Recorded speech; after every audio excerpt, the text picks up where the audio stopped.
ভারতকে কাঁদিয়ে প্রথমবারের মতো এশিয়া কাপের শিরোপা নিজেদের করে নিয়েছে শ্রীলঙ্কা। 28শে জুলাই রবিবার ভারতকে 8 উইকেটের বড় ব্যবধানে হারিয়ে শিরোপা জিতে নেয় স্বাগতিকরা। টস জিতে আগে ব্যাট করতে নেমে ভারত 6 উইকেটে 165 রান করে।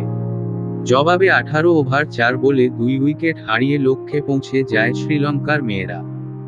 ভারতের দেয়া 166 রানের জবাবে ব্যাট করতে নেমে 7 রানের মাথায় বিশি গুণারত্নের উইকেট হারায় শ্রীলঙ্কা। সেখান থেকে দারুণ জুটি গড়েন অধিনায়ক চামারি আতাপাত্তু ও হরষিথা সামারাওয়েক্রামা।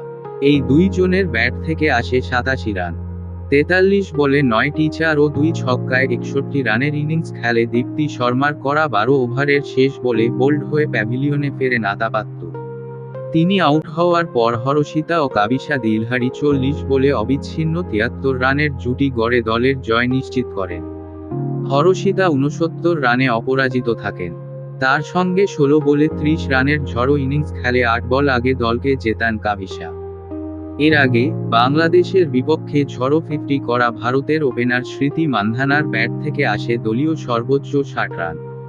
10-4-এ 47 বলে তার এই ইনিংসে শুরুতেই লড়াকু স্কোরের ভিত পেয়ে যায় ভারত। এর সঙ্গে 2 middle order batter Richa Ghosh এবং জেমিমা রদ্রিগেজও ব্যাট হাতে ছিলেন দুর্দান্ত। 14 বলে 30 রান করেন উইকেটরক্ষক ব্যাটার রিচার। অন্যদিকে 3-4 ও 1 ছক্কায় 29 রান করেন জেমিমা।